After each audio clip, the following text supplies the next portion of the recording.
everybody, and welcome back to the regular season finale of the Canadian Football Fanatics Weekly Show. Thank you, everybody, for tuning in tonight. You guys are tuning in on YouTube or Instagram. We appreciate it so very much. 20 weeks down, one more to go, and we are on to playoffs. Excited to chat about it.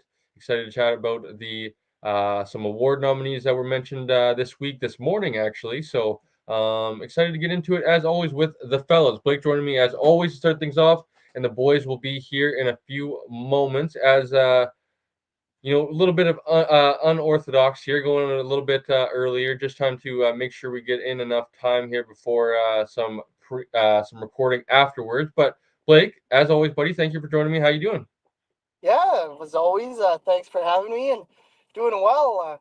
Feels I joked with some other people about Canucks wins, and I even posted this on Twitter. It's like the world feels a lot better after your team wins a game. It's kind of corny to say that we're such big sports fans that our sports teams kind of dictate our moods, but that's really the way it goes sometimes, and definitely feels a lot better talking football after a Lions win than it has the last month, 6 weeks or so. It sure does, buddy. It sure does, and I wouldn't have it any other way. The ebbs and flows, the highs and lows of a long season, could definitely take the toll on you as a fan. But I think that's also what makes us so passionate about our team. So it's gonna be weird when there's no longer CFL and especially BC Lions games, no more post games, stuff like that. As much as we kind of joke about dreading some of the losses, post games, and stuff like that.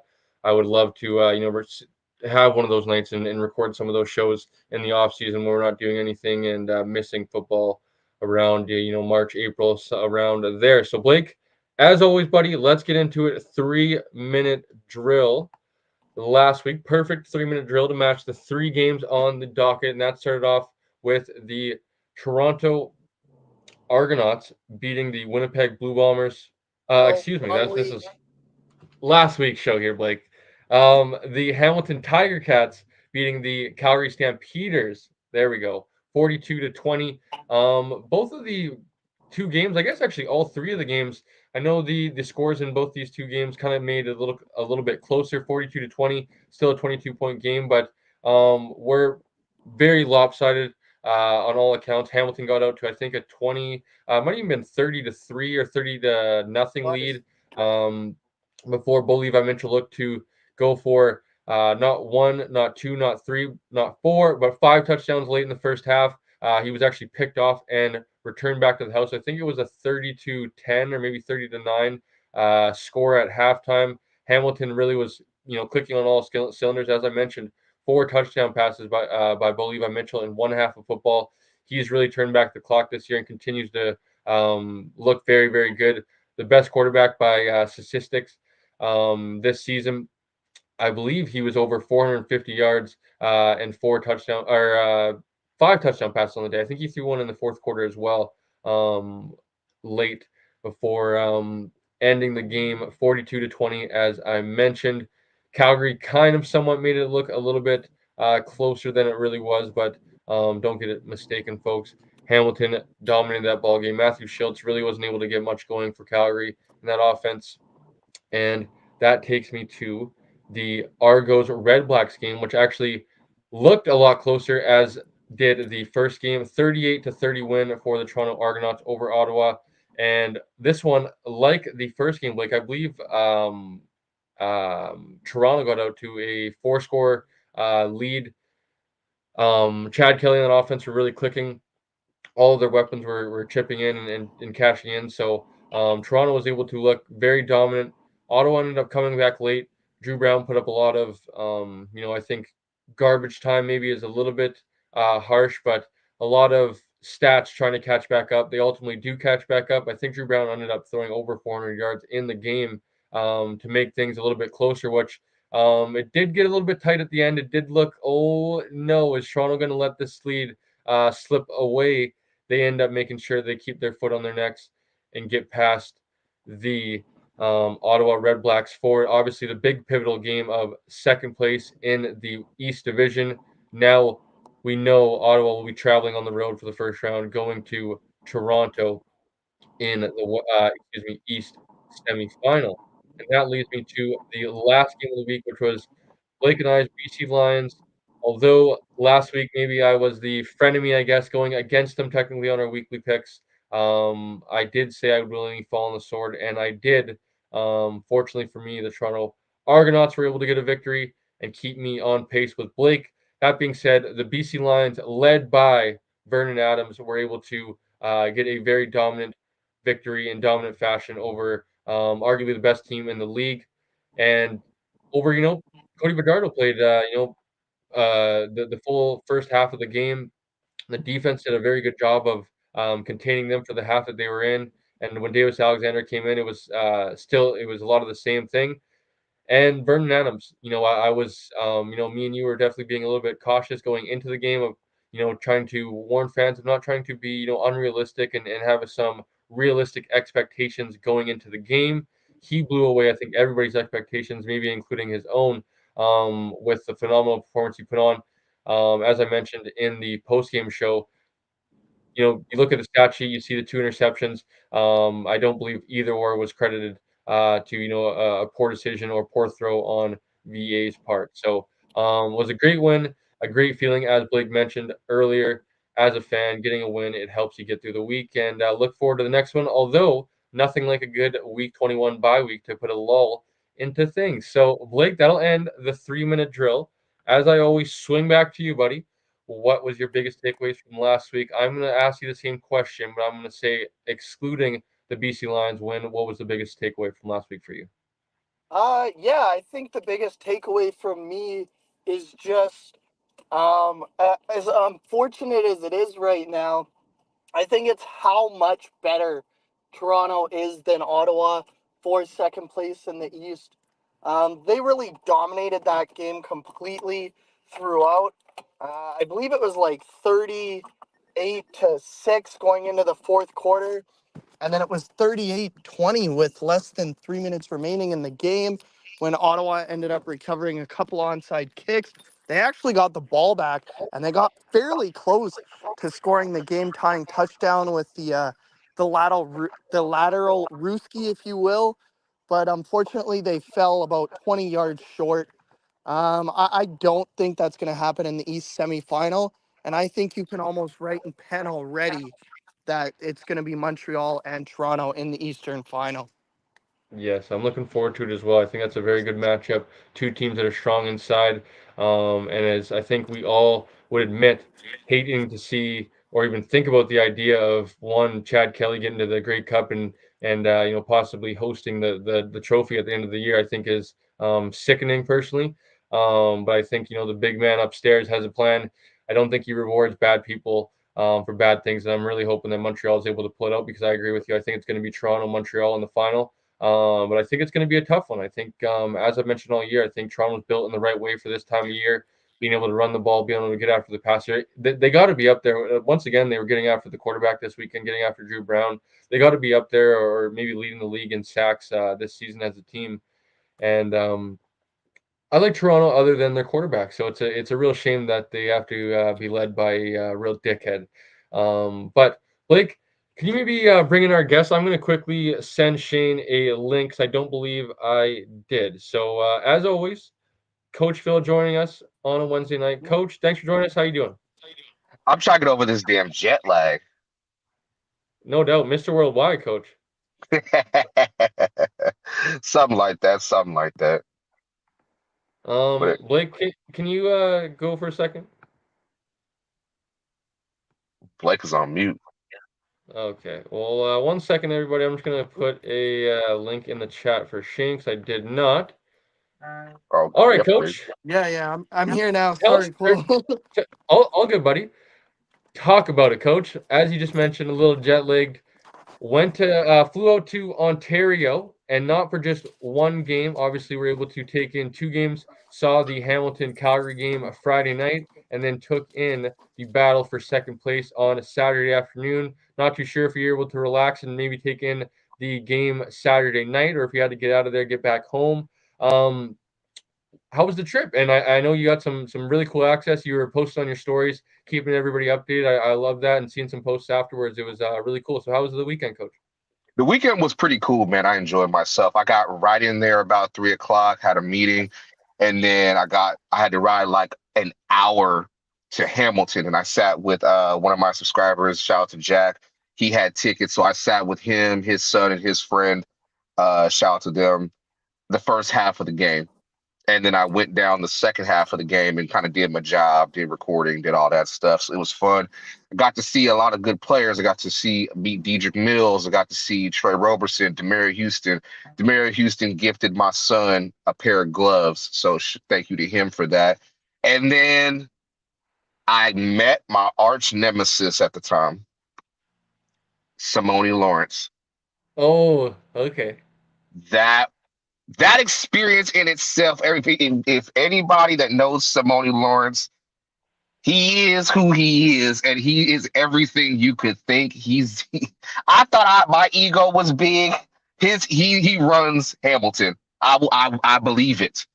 Yeah. Simone runs Hamilton, and we had a nice little back and forth, jarring back and forth, and but we cool. We really cool now. So he's no longer my nemesis, beefing, whatever. He's good people. But then I went to Toronto the next day and went to BMO Field, and it was so awkward because I saw He Who Must Not Be Named, and I was like, do I say something or do I like? Would it be weird to take a picture? Would I get eviscerated for that? Like, what is Cole gonna kill me if I do this? Because the first I thought of you, I was like, we've been talking so much, we talked so much mess, and I was like, dang, I'm under contract now. I can't really. Yeah. I Gotta be passed. professional. Yeah. I gotta be professional, and I got this red bib on, so I'm like, dang, I can't be sneaky about it. But no, bro, I didn't know how like, when you dap somebody up, like, hey, good to see you, brother, whatever type thing. Football players they're strong as hell. So when they dap you up, it's a force. Like, ooh, They hey, got big whoa. ass hands too. Bro, the tallest player I've been around was Willie Jefferson. But Willie's skinny. Willie's like lanky, but he's still strong. I dapped up Jake Ceresna. I dapped up so many players and talked with them, and it was great. But dang, to all the people out there think they could do what they do, being on the sideline, like the game is so fast paced. TV doesn't do it justice, bro. No. It's quick decisions, it's quick movement. Everything is like 10 times faster on the field. It was a great experience, man. Coach, I don't know if I'm mistaken. You might have left out a name that I was kind of surprised. Did you not meet PJ Walker as well? I met PJ Walker, man. I was it was the end of the game, and he had his hood on. And we and him are looking eye to eye. And I'm like, you're PJ Walker. Like a fan girl. I kind of fanned out. I was like, you PJ Walker. And he was like, yeah. He was like, yeah, man, nice to, well, whatever. So we dapped up, we took a picture, whatever. I was like, man, please. I hope you get your chance, man. Blessings to you, man. He was like, we're gonna see, we're gonna see. So cousin Jake. I met cousin Jake. And come to find out, here's the reason I found this out. We are related. No way. It's a crazy. So my aunt, I guess, is married to his uncle or something. I don't know how it works, but I've been calling him cousin Jake, and I didn't even realize we're somehow weirdly. Like you kind of connected. I didn't know. I was like, because I was at a family reunion in like June, and my aunt and her husband mentioned it. Like, do you know somebody named Jake Mayer? And I was like, yeah, I know Jake. Blah, blah, blah. I know who he is, but I haven't met him. He's like, oh, that's my nephew or some type of connection. And they're married. So I'm like, cousin Jake, what's good, baby? That's hilarious. That's crazy. So, and then he went out there and played like cousin freaking Jake. Yeah. I was like, dang, that's family for you. Yeah, that's Can't good rely on to him for help. nothing. You can't rely on them for not a damn thing. But no, other than that, small world. Small world, man. Small world. So let's bring in the fourth leg of the weekly show. as always, coming from the East Coast, our man from 13th Man Sports, Shane. Shane, thanks for joining us. How you doing, buddy? Not bad. How Over. you guys doing? Damn, I We're doing lost the good. bet. Yeah, we're doing well. We're doing well, man. Looking forward to tonight. Wait. Which bet did you lose, Coach? I thought he was gonna have technical difficulties. I bet on the over. Damn. That's why I was a Damn. little late. I was making sure everything was working. That's why I was a little bit late. A Is that a little front? mic check, 1 2 1 2. I mean, Is we that a- still have the whole show. New haircut, eh, Shane? True. Yeah. It's like the third time I buzzed it this summer. Hold on, let me see the whole. Let me see the whole thing. Turn left. Turn right. All you miss is a ponytail in the back, man, and you be in business. I've had the ponytail before. Not doing it again. You don't want the skullet. You don't want the skullet. No, I had long hair. I ain't going back to that. That was hard to maintain. Cole, what's your Yeah, Cole? You amazing. You be wearing that damn hat, man. What's under there, man? You gonna clean it up for You Grey don't want Cup? to see that. It'll be cleaned up for Grey Cup for sure. Yeah. All right, But now.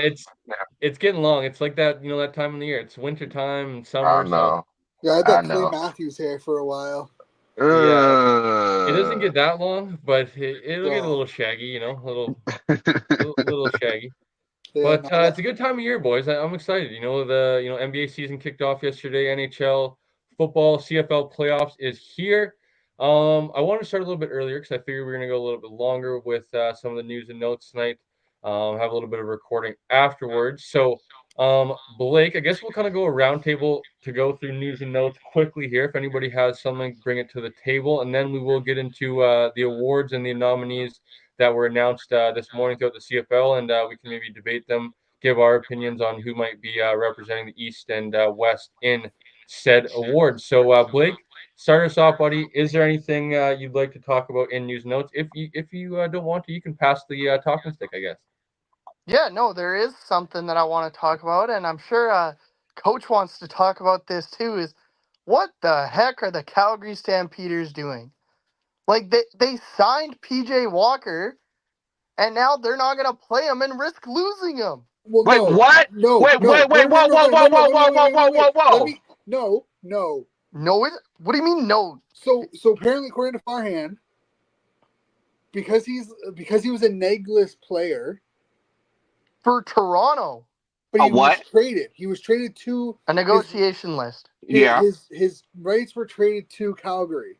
Correct. So they could offer him a contract. He's basically a restricted free agent.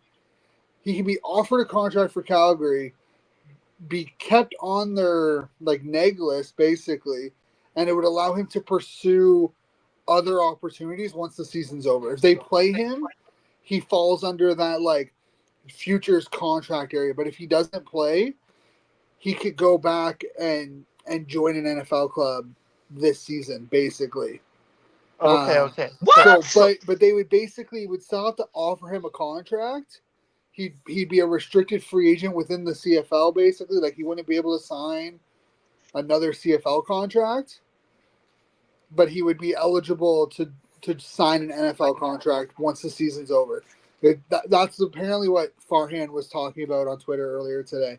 So that's that makes more sense because Carolina right now could use a quarterback. Bryce Young is starting because Andy Dalton got hurt. Like Andy Dalton's hurt, they could use a backup. PJ Walker played in their backyard in the XFL, did he not? He played for them. He played with them. And did pretty good. Yeah. So just to clear that up, I know I was kind of confused too, but yeah, no, it sounds like we'll scratch your back if it doesn't work out. Come back and come back for next season, kind of thing. Next year he better be their starter. Thank you. I mean, I don't think he's going to be their starter next year. What do you mean? You think they're going to trot out Jake Maier again? No, they're going to go. They're going to be big players. Big game hunting. I think so. I don't think you can go into the season with basically a rookie quarterback as your starter.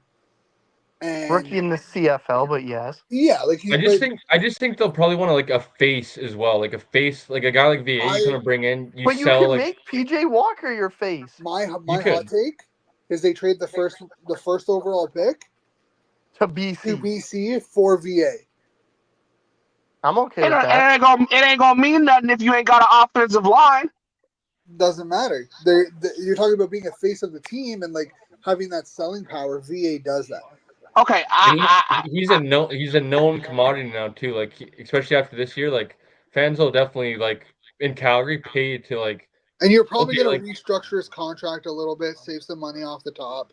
well, I believe he restructured or I guess He did. yeah, he restructured in BC. So like his numbers, I'm pretty sure were not He bad. still has 2 years left after this year. Yeah, but of isn't like team 300 control. and some, or like almost 400K? Yeah, I don't know, probably. So, but my thing is, if they keep the first overall pick, it's Okay, then going to what do be you do with Curtis it then? Rourke. You take Curtis Why? because they haven't What? developed a quarterback since Bo Levi. And if you look at I- this year's draft class, you can I get think if a quality offensive lineman in the second round. Like there's Rourke keeps doing good though, like he might get a mini camp. Like, do you sure. want your quarterback? You probably want your quarterback there for like I know it's not all off season like stuff like the NFL with the OTAs and stuff like that, but like when it comes time to like training camp, I would think you probably want your quarterback Okay. I don't know. Didn't there. BC allow Rourke to go do a mini camp after drafting him? And like I know Edmonton Yeah, did but the that, same that thing was with that was Ford. I believe that was only one, and that was the Giants one where he played receiver, and it was kind of like clear that they weren't taking him serious. No, but I mean I don't know how serious Curtis's mini camp invites. It'd be like a camp arm basically. No, I agree, but like in his mind too, it's just like Nathan, right? Like you're gonna chase that dream before like you kind of like it'll be cool. I got drafted in the CFL where my brother is, but like you'll want to. It's everybody's dream to play like in the NFL, and it's not a shot at the CFL. Like it's not a bad thing. No, you're The gonna go where the CFL. money goes, right? Yeah, well, that's what I'm saying. And like I think if he keeps playing well, like he'll get I don't an think so. invite for sure. He'll get an invite, but like I don't see him sticking around on like a practice squad, right? Yeah, You but can like come up. I'm just thinking more so as like invite, and then the invite opens up for like your camp arm as well, like, and then that takes up like half a season. So I feel Maybe. like that if you want to be Calgary, like you're kind of hitching your wagon to like you're not sure what you're gonna get in the But first year, which is nowadays, maybe like is to be all right. fair, nowadays most first round picks in the CFL are getting those mini camp invites. Like the CFL draft, you're seeing more and more of those first and second round picks get at least that mini camp invite, and kind of you're leaving it up in the air at that point. Either way, I just think we're like the thing for Rourke is like there is those things as like camp arms where he could be like a fourth, fifth string quarterback where in his mind he's there because he thinks he has a legit possibility, but he actually is like a glorified camp arm. Where yeah. And I you mean, know what I mean? I don't think Calgary would make that selection without having that conversation with him first, right? Like For sure, you for sure. shouldn't make that selection blind. But if you have that conversation and he's open and up and excited and is willing to come up, Who are the top rated linemen this year? Like, is there linemen around the top three? yeah, I just don't know off the top of my head. Let me bring up the Central Scouting Bureau. Like, I feel like if you're Calgary, you'd want to like retain the first overall pick. Hopefully, take an offensive lineman. Hopefully, he plays for Thank you, you. But then try to get like. there's plenty of them. No, I hear what you're saying. I do, but like, I think Yeah, like like the Can I top rated can I throw my TD lineman in is there? Eric Shawn yeah. out Go of ahead, coach. Duke. Okay, this is just my. I hear what both of you are saying. All season we've criticized Calgary QB play, offensive line play. Yep. Anybody that's played football know you win. You don't do nothing unless you've got a great front line. They got to rebuild this front line because if they don't rebuild this front line, their biggest asset is running the ball. You have a Dedrick Mills. You have a Peyton Logan. They do need to go get some receivers to help out Reggie Bigleton and Mark and Michelle. Whether they lose one of them or not, it depends. You can move somebody, but your bread and butter is your run game. That's Calgary. That's just it's nothing super pretty. If they keep Dave, okay, run game. If they go get another coach and Dave steps away, get somebody young that wants to air it out, I can understand going to get a quarterback. but it don't mean a damn thing if you don't have a line protecting that quarterback. You can go get somebody. I'm thinking use that pick and get you an O lineman and reestablish that line and go from there. That'll last you a long time, a 3-4 year window to establish your program. If you ain't got the trenches, Absolutely. if you don't have the So- trenches, you've got nothing. Quarterbacks, it is what it is. If you've got good O line play, you can throw any quarterback back there. You could throw any running back there if you have great line play. That's just True. me. That's how I But see it. this draft isn't Case in point is Winnipeg. at least Yeah. based off the Central Bureau ranking, and depending on how much weight you want to put into that, there's only 2 linemen in the top 25. Yeah, that's There's- cool. Like there's Ooh. 8 defensive linemen. Like this year's I class think isn't, Yeah, but you isn't can- O-line heavy. Shane, that, I- that might turn up the urgency then for me. Like I would probably want But are to you get. gonna really like the number 1 rated offensive lineman is 6? Are you really gonna take him at number 1? Yeah, that's And again, tough. we That's but kinda you can also pushing it. the flip. Central Bureau of Ranking. Who is isn't it? Shane? like- Who is it by chance?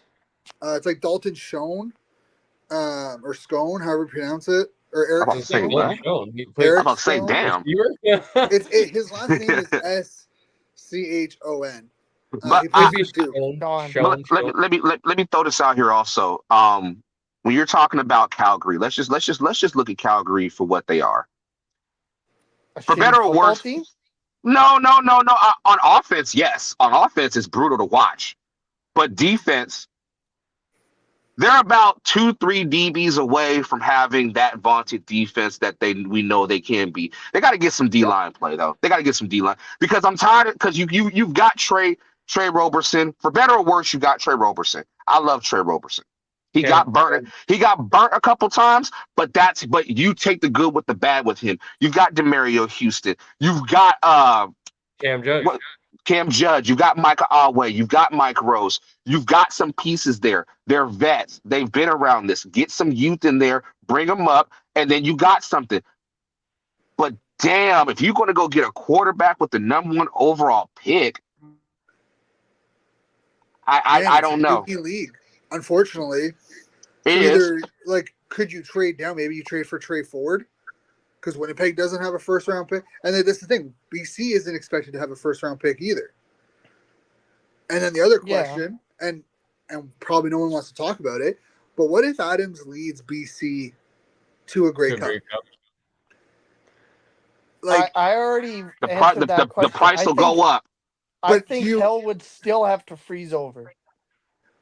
I agree, but how what's the trade package? Because you can't run both of them, right? No, you can't can't. bring No, both so of if he them leads back. them to the Grey Cup, the first overall pick would be the asking price.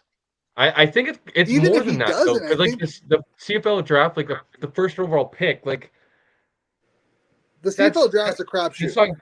that's not guaranteed. That's not even a guaranteed starter. I would Yeah. say like it's the first overall pick, a starter, and like a rosterable player, like a special team. I mean, I agree with that because look at Ottawa had the number 1 overall pick, and don't nobody know where Dante Ball is.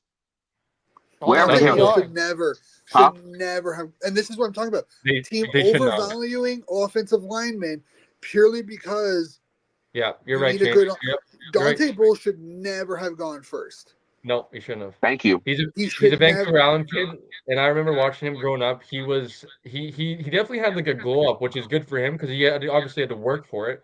But like he was that big kid that was like He has no lower big for body no strength. reason.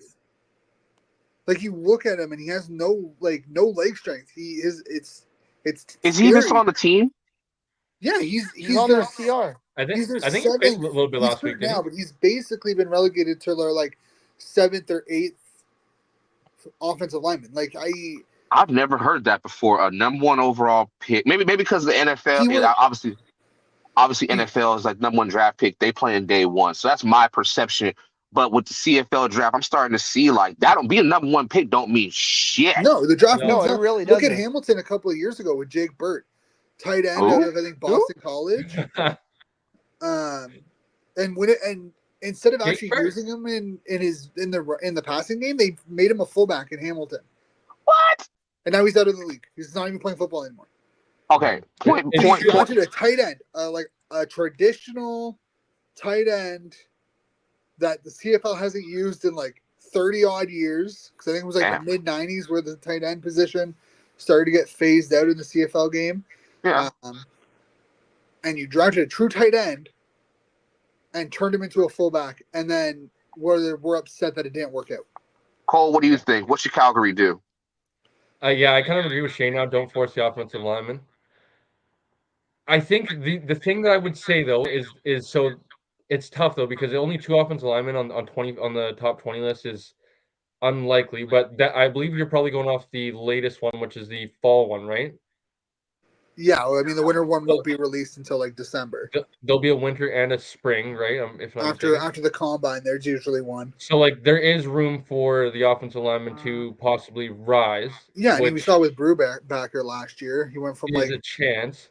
That being said, I think you probably stay away from the forcing of an offensive lineman, just due to the point of what Shane and Coach kind of just said about, you know, offensive lineman guys getting picked that probably shouldn't have been, in that situation. You know, I think it's probably unfair for Dante too, right? Like maybe if he was a later pick where he doesn't have as much expectations, a little bit different. But being that first overall pick, it's all the expectations are kind of even to the average fans, like the first overall pick, it's such a big deal, right? well, So, yeah, he's like um, 6'8" and like 360. He was God mhm. expected to be like the dang. next up and Canadian right tackle, but his feet look like he's fucking in cement.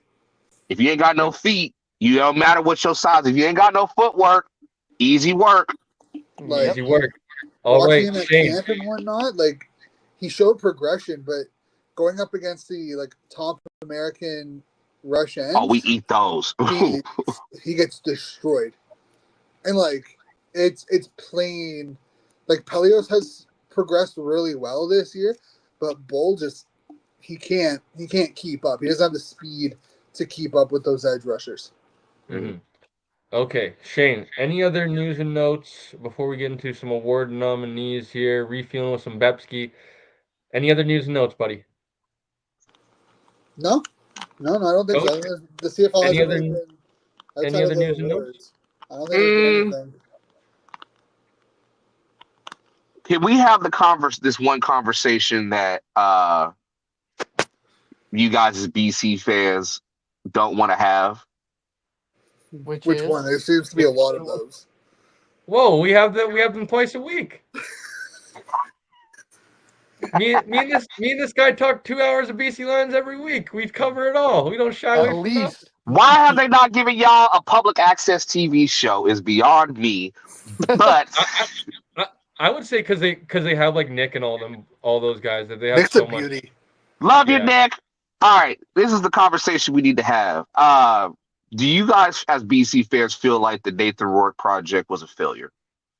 I would say a TBD. I'll just I apologize for cutting you off there, Blake. No, it's Um, all good. Go ahead. I would say TBD. Because I think probably was unfair to um expect the level of play right away. Um, what do you What?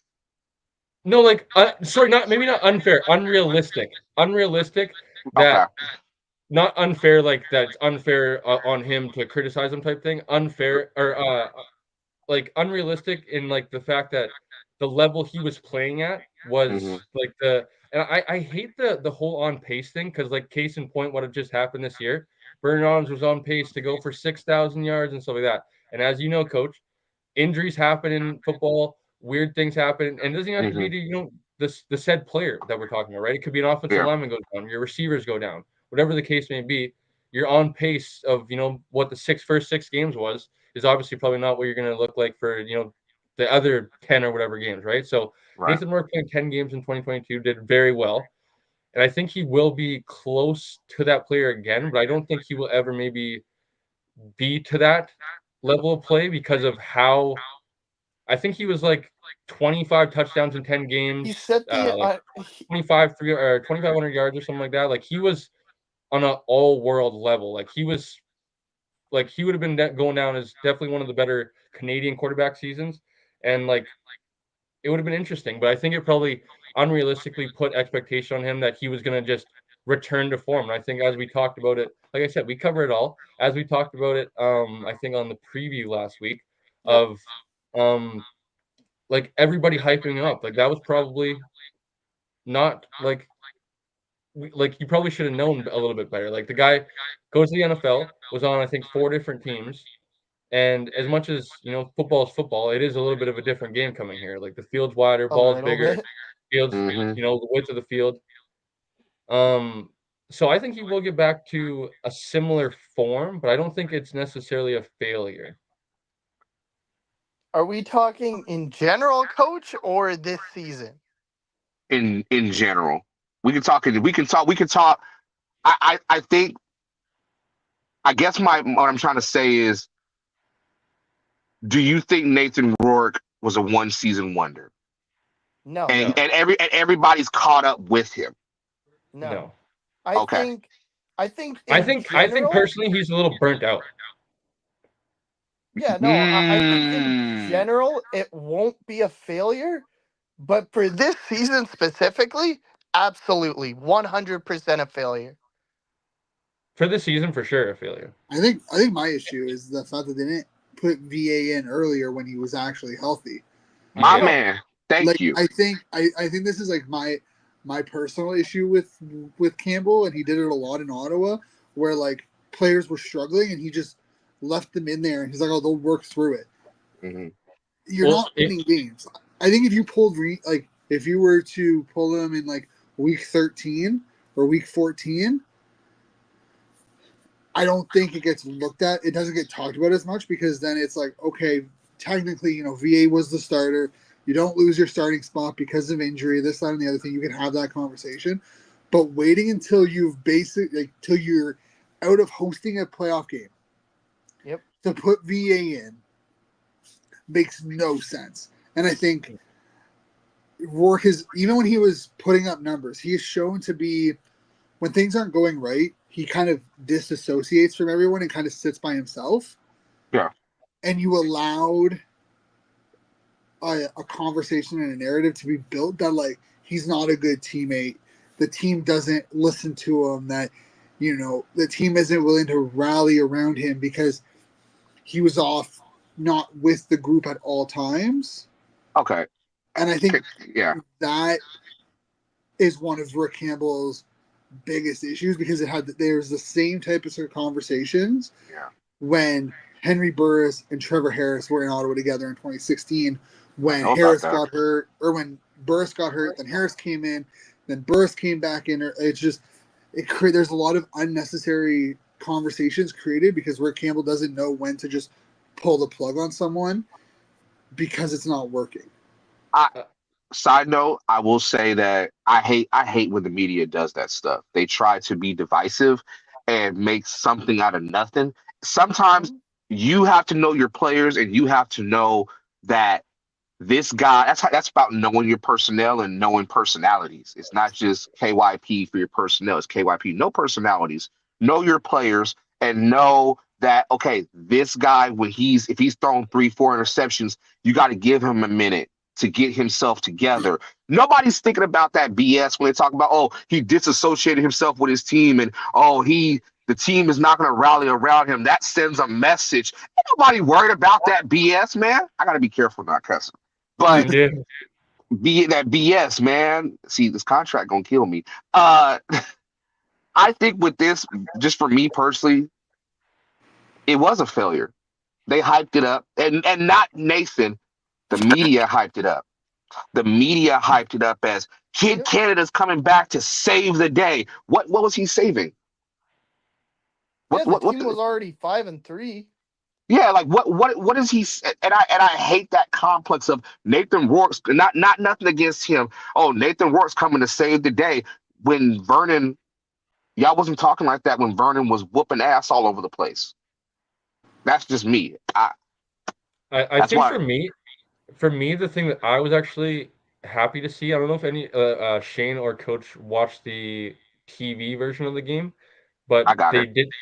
Farhan did mention during the broadcast that VA actually did kind of like voice to him, like obviously as professional as he's been, it was cool to kind of like hear how honest VA was in this particular conversation, because he actually did mention the 22 situation of when VA came over. I talked about this on the post game show with Blake and I, of when VA came over in 2022.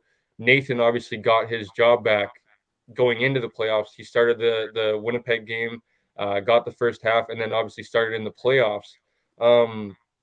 Said that he was actually a little bit frustrated that he didn't get the same respect when he was ready to go, that he would get his job back. And I think, to kind of piggyback off what Shane said, Blake and I think also talked this maybe on the preview of Coach Campbell just not understanding the situation of, going from last week, 2 weeks ago versus Saskatchewan, when going into the second half, everything is on the line, not understanding you need a spark. But then you go back to Toronto when you did put VA in and said that you needed a spark. Rourke was coming off a touchdown leading drive that kind of cut into the lead, gave their team a little bit of, a little bit of energy. And then he ends up going to VA, who came in, obviously struggled. But I just think the lack of being able to read the room, read his locker room, Thank you. It's just incredibly not good for a head coach in professional football because of those situations. He's been terrible as a coach, challenging as well. On challenging, I don't know their protocol, like if they have anybody upstairs that radios down, or they have like eyes on replays before they throw a challenge flag. But I would love to see his record throughout his time in BC in terms of winning challenges.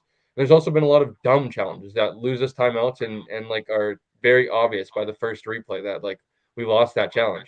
And then the Shane's mentioned it, I think, time and time again, the lack of preparing out of bye weeks.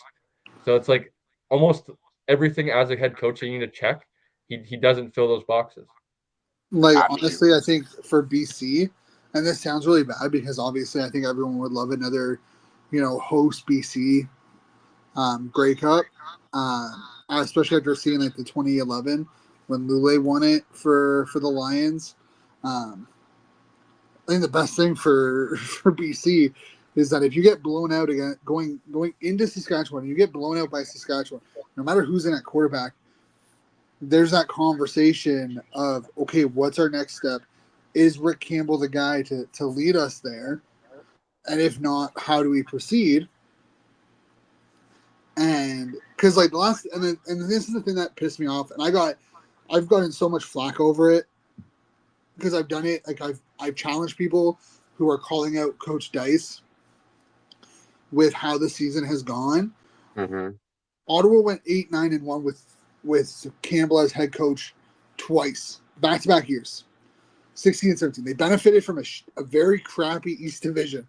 They won the division in 2016 and then was second in the division in 2017. Mm-hmm.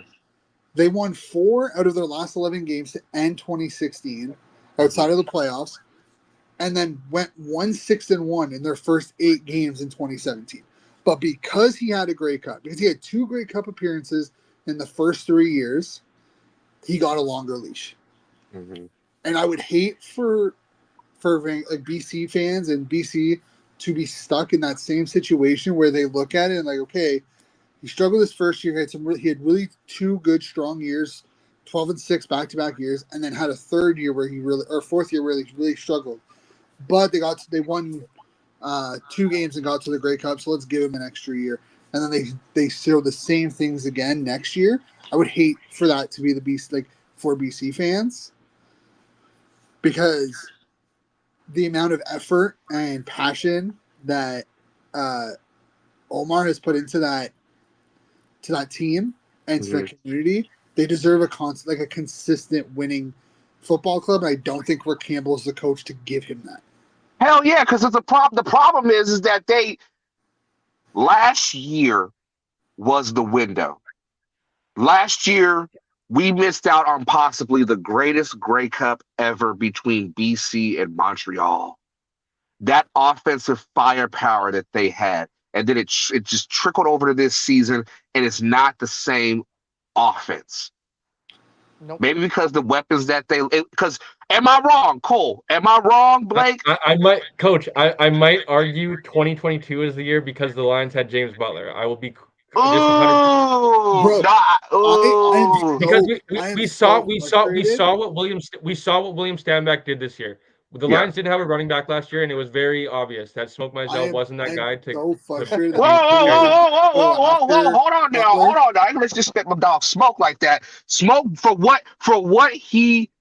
I never expected him to be what JB was, but in the mid for his role and what he brought, they got away from him in the West Final. They should have kept feeding him. They I got agree. Jordan. Yeah, With what you say about role, I agree with that because if maybe in another offense where they gave him the ball and he had more opportunities, I think he could actually be a really good back. But like in the BC offense with Jordan Maximic, they never run the ball. So I do no, agree yeah, with you're you. right. Like in terms of role, like that does play big time factor into like why I'm saying Smoke like wasn't that guy. But like they threw the ball to James Butler in 2022 and they ran with him. So like he was such a big like what William Stanback did this year for VA. Like he was such that guy, like where they could run the ball and throw the ball to him where like he would get extra yardage, he would break tackles, like those big time plays. JB was kind of like that X factor, like for us in 2022. I mean, even last year with Vernon and all the with Hatch, Yeah, Batman, McKinnis hadn't even ascended to what he is this year. Katoy, Rhymes, Lucky. for sure. I'm disgusted, and I feel like Campbell just. I don't know. I like Rick, but it's like, damn, Rick, you had all this, and Like you left so much on the table. liking him ain't bringing us ain't no fucking Grey Cup, so he can honestly kick rocks. but To be I have honest, a question I for I ain't don't say everyone. like. that. I ain't say that, Rick. I ain't say that. I have I a question for everyone. Yeah. How do you feel about the West having to go through Winnipeg? They're a chance for their fifth straight Grey Cup. If Uh, they Blake, go, look at if Blake. they Look at if Blake. It's not gonna happen. if they He's go, let's sick. say that if they go, He's No. sick. win or If lose they in the if Grey they Cup, go, I will sell my ticket. if No, he's not. if Hell they no, go, you won't. He's a liar. if they go, is this the most impressive 5-season stretch that we have seen from any team, even if they don't win the Grey Cup? I From think they like gotta win. going to 5 straight Grey Cups, I though. know What that about is sick. Edmonton in the '80s? Hold That's what I'm on, hold saying. on, That's what hold I'm saying. on. Like since then, Okay. like since the '80s when Edmonton like won 5 in a row with like Warren Moon and like What about Montreal in the much they early didn't go to 5 in 2000s? a row. They went to like 8, No, but but you're talking about winning. Montreal Calvillo lost only how has like many of 2 them? wins. Talking Yeah. about See, winning you since got, what you about got, winning. you Calgary in got. the No, you 2010s? got to They were take there that every into year. account. How many Montreal lost? You have to take that into He's like consideration. 2-5 in 7 appearances, or 3-5 in 8. He has 5 losses. So I if don't Peyton, know. And to be fair, the only reason why he has one of those wins is because Saskatchewan doesn't know how to count how many people are on the field. fuck you. Low Like, blow, eh? How did you just throw that in there? let's not pretend that he blew Hey, that the head Rough coach Riders out of just the died. water. Hey, hold on, They hold on, hold on. won because the Rough Riders lost count and added had a third. They literally took the 13th man moniker and made it a reality, and it cost them a Grey Cup. You're talking to a Seahawks fan when we had to run the damn ball at the goal line, but we didn't. No, So I don't want can to. we not? Oh I my! am going to die on this hill. That interception was pass interference.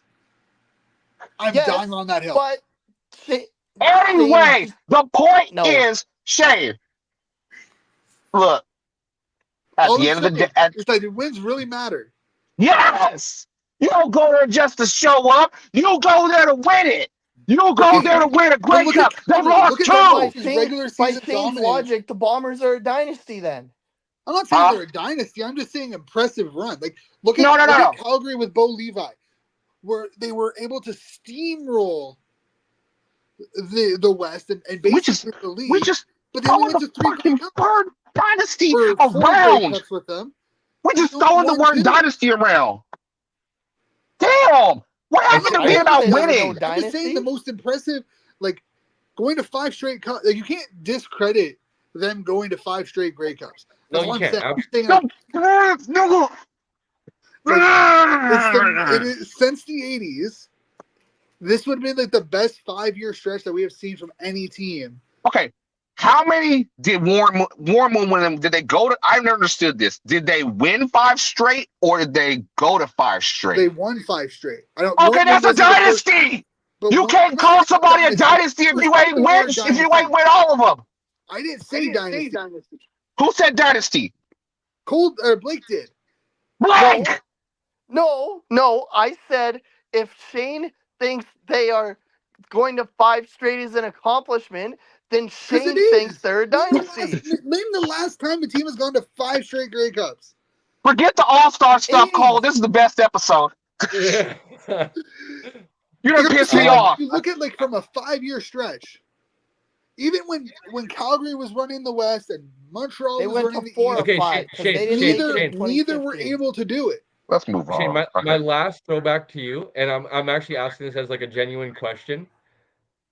Would you take into consideration the fact that the level of like resistance in the West probably wasn't at the peak, or at its peak for like 2019? They obviously came third, went all the way, right? And that was kind of the end of Calgary's kind of ABC Calgary's run. Saskatchewan was obviously Saskatchewan with Cody Fajardo back then who was hitting the goalpost on the brink. Thanks.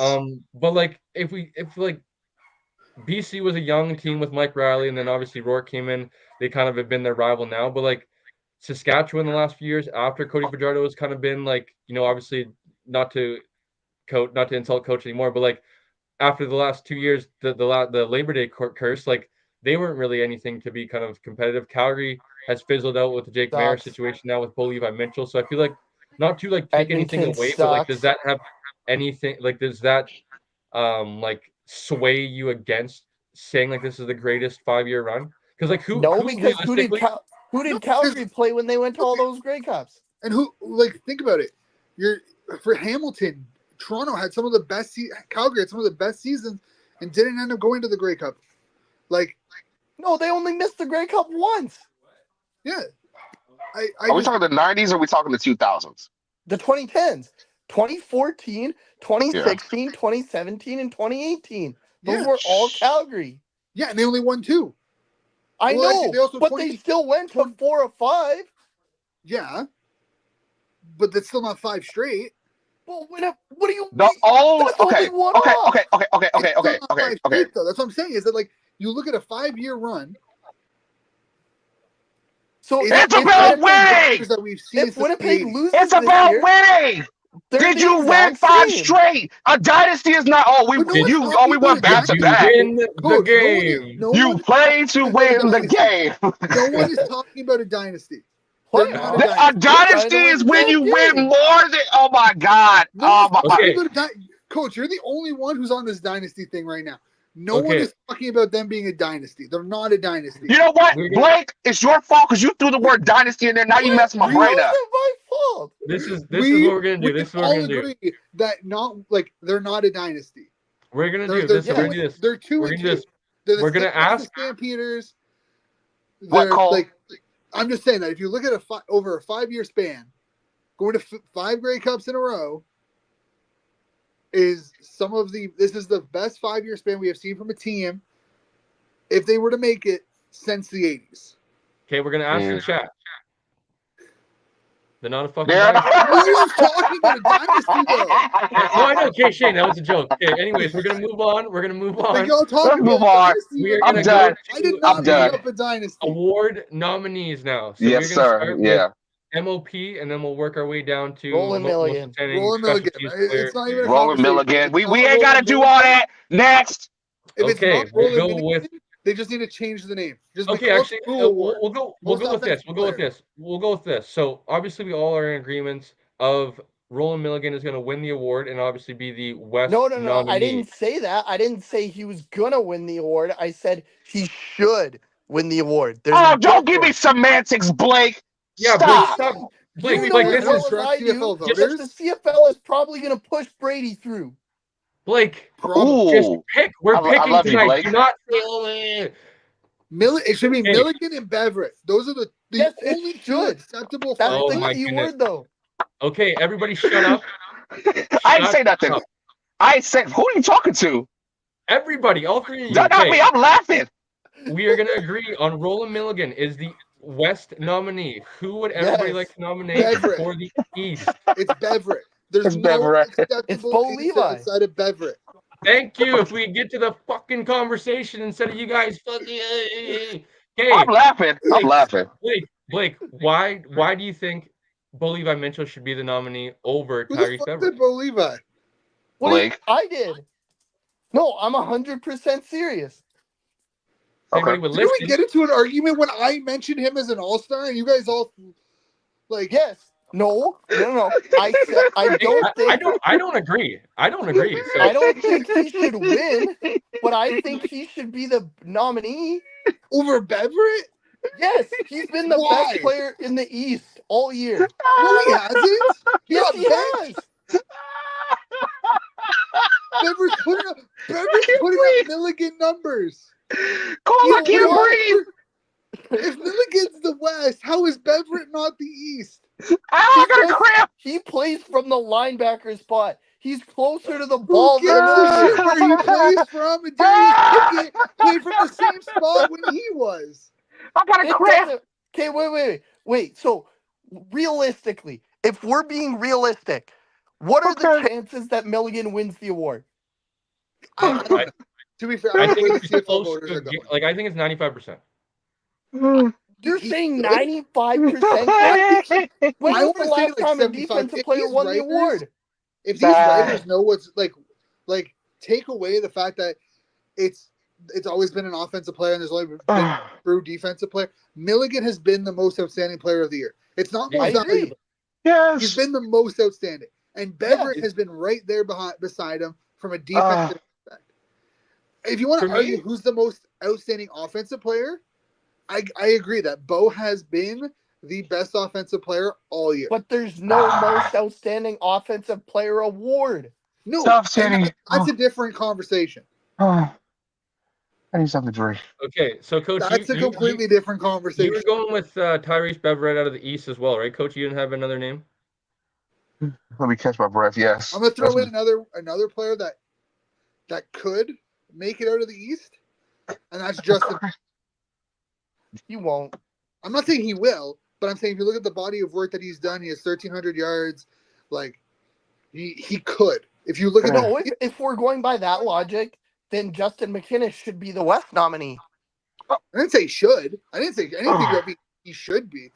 I'm saying if you're looking at the offensive nominees from the East Division, Justin Hardy could make an argument just as much as you can make an argument for Bo Levi, and just as much as you can for Beverett. I don't think he will. I don't think he'll even come close to it.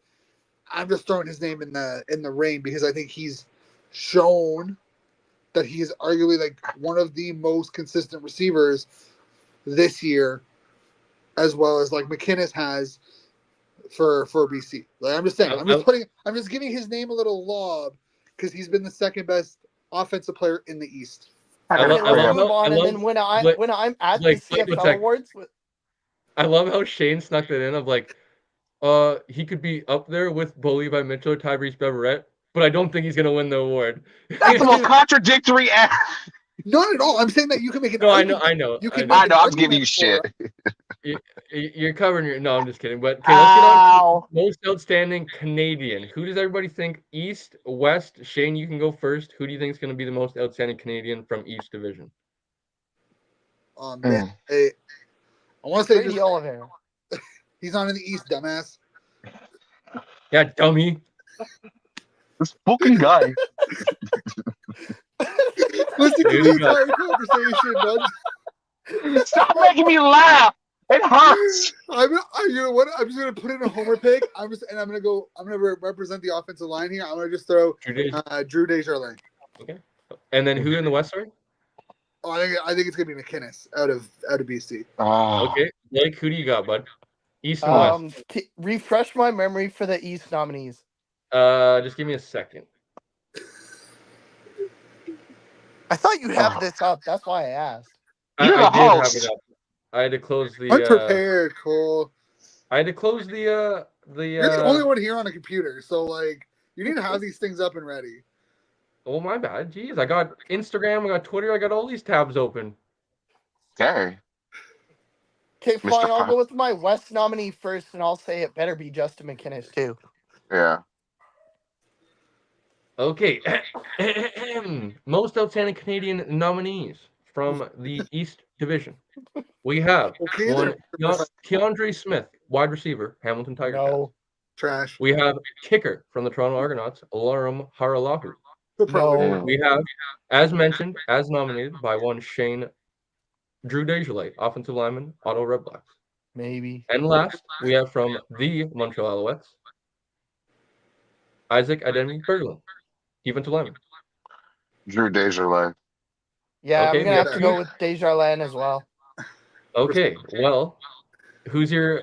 You said Justin McInnes, coach. Yeah. Who's in the West and who's in the East? I'm Most gonna outstanding go with. Canadian coach. Shut up. I'm gonna go with Justin McInnes, and then I'm gonna go with Drew Desjardins, whatever the hell his name is. We got a clean Okay, sweep. well, Huh? I better pick two different people here. No, I I would you was can say I go the was gonna same. pick Sam Emilus, but that's too easy. Justin McInnes is who I think is going to win the award, and I would have picked him if you three didn't. But I'm going to say that I think Brady Alvaro could be in the conversation Oh as my well. God. All right, I'm Okay, but leaving. like- I'll see you guys next Are week. you guys retarded? What are you? Are you what? Hey, Hey, you can't use hey! that word anymore. You can't. We're gonna 1,800 get all-purpose canceled. yards. I didn't say it. 1,800 all-purpose yards. So what? what Okay, matters. so what? He had 4 touchdowns. He had Chris Streveler steal 10 of It his doesn't touchdowns. matter. I don't give a damn if it was Jesus Christ himself running the ball in Air Moccasin Forest. That don't mean that you're supposed to be the best back in the league. You can only Run do the what you're ball. giving the ball to do, dude. Run the ball. But if he's He not does giving the run ball, the how ball. is he He's- supposed to score? I don't care. Run the ball. But they He almost did. has That's 1,500 I don't care. yards touchdowns. running the ball. He almost has 15 yards running the ball.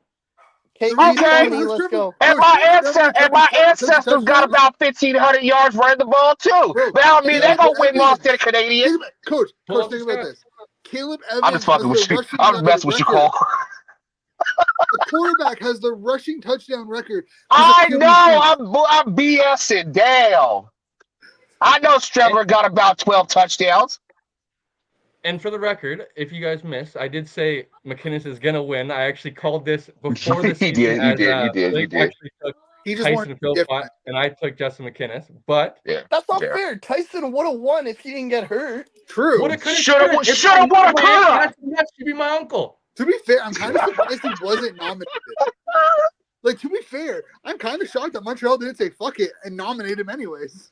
I'm surprised Yeah, I too. was surprised to see Isaac, but that Isaac Ademi Berglund has 5 sacks, and he's been a Woo. like he's been a nice Okay, player for them. we have 4 more Is awards it, like, and Tyson picks, still so the let's top hurry it up. receiving Come guy? on, Okay, let's go, so- man. I got food waiting on me. Let's go. East, I would say just Drew Desjardins as well, but I think it's going to come down to between Justin and Brady. That leads us to the most outstanding defensive player. Would everyone Everett agree? Milligan, let's go. This is I know. skip over. It's Milligan. Let's skip up. We already know. Most outstanding rookie of the year, Khalil East Pimble. and West. Blake, who do you got? Who was the oh, West nominees? Do you want the nominees, Blake? Ace Ely is the Lions nominee. Ace Ely from the BC Lions, Nick Anderson, Clarence Hick, Mm. Trevor Reed, Ontario Wilson, Shamar Bridges, Mackay Polk, Khalil Pimpleton, and Jeffrey Canton Arcoot. Khalil Pimpleton and Trevor Reed. Shane? I'm just saying Khalil. I don't care about the West. Khalil should win it. He's not going to, but he should. Yeah. Coach, who do you got? Nick Anderson out the West, and I'm gonna go. Actually, you know what? I kind of Honestly, got I think it might be Bridges. Shamar Bridges. Yes, he's Yeah. a mall. He would have got hurt. He's almost got 10 touchdowns, I'm pretty sure. Yeah. He's out though. He's done though.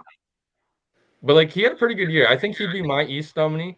And in the West, like out of the guys available, like There's nobody in the West that really stand out, except I for don't Nick think, to like, me. Ontario Wilson, Ontario Wilson, like all right. And then Yeah, everybody he's else, been all right.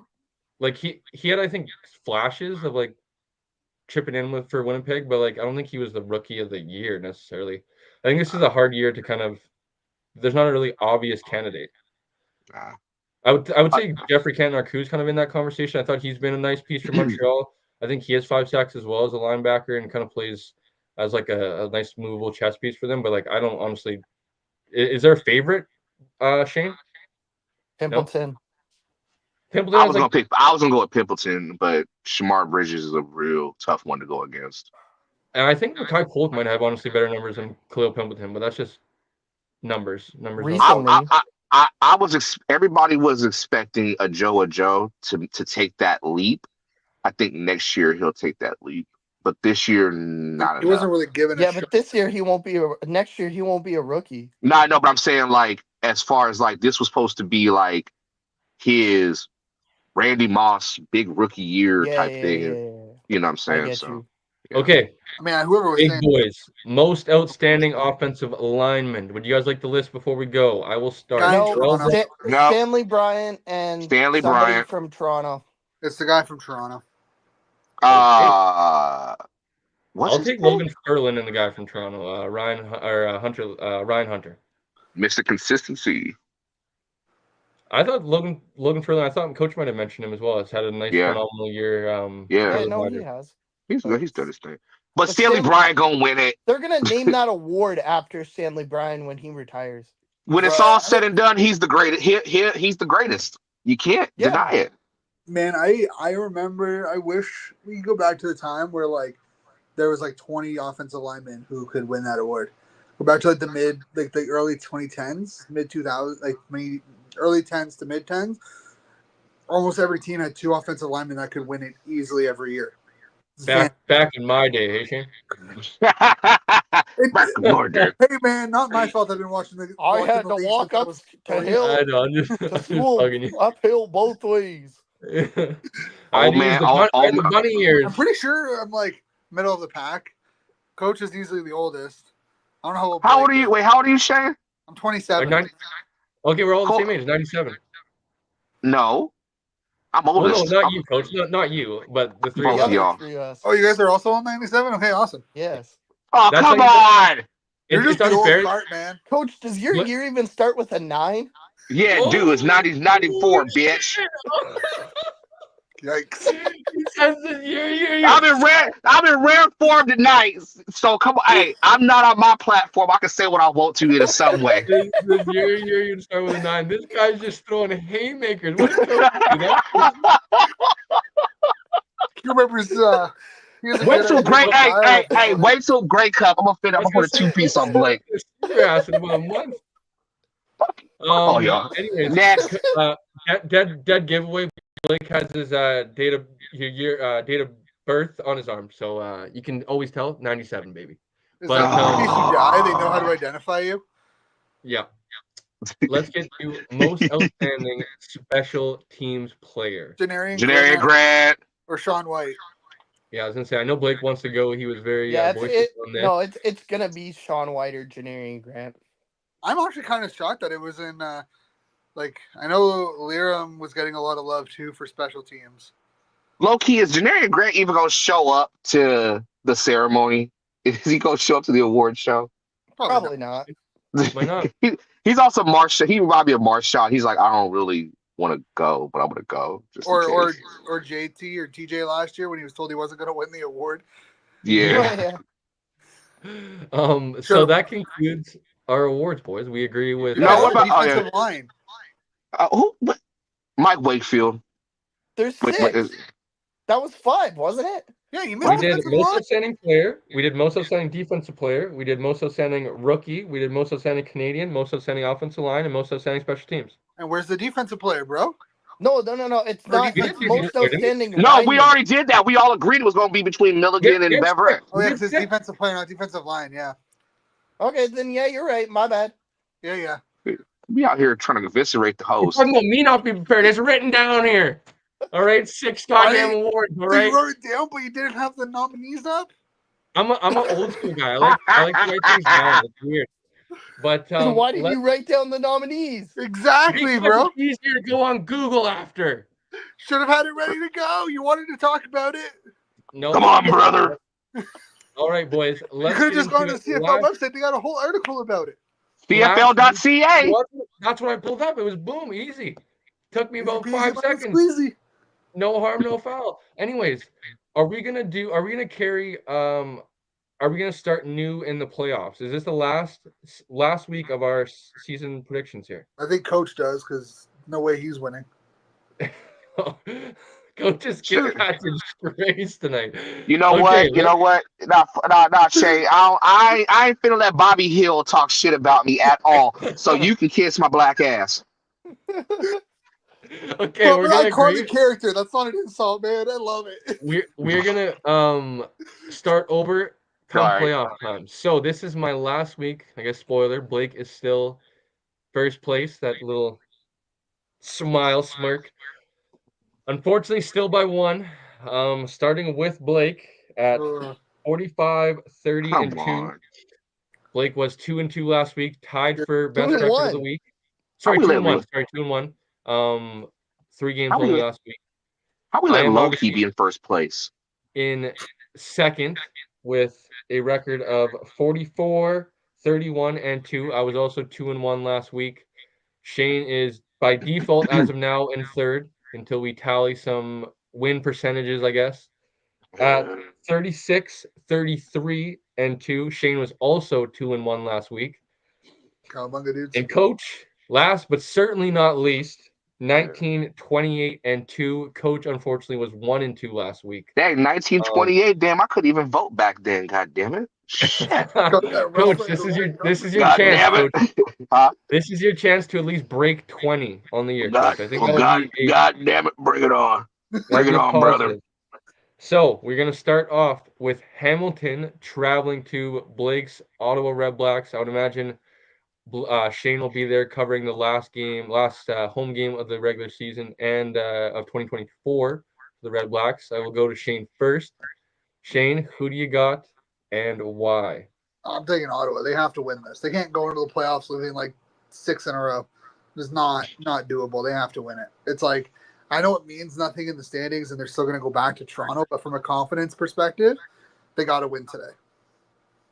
Okay, and that would be Saturday, correct? Friday. Yes. Blake, Hamilton, Ottawa. Who you got? Shane, how long do you think the starters are going to play? Honestly, I think they could play all game. Like, again, I'm still going to go with Hamilton. From a confidence perspective, they need to win. But Hamilton, all they're doing is playing to pad Bo Levi's stats. Of course. That's it. That's all they're playing for. But like, I think for Ottawa, you can't not. If they won last week, or if they were on a winning streak, I could see them not playing their starters.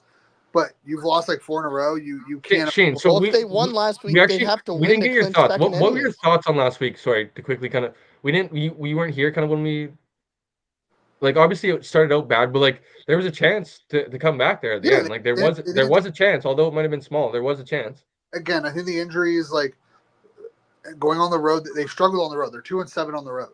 They ended 2-7. Their only 2 wins came against Edmonton and Calgary.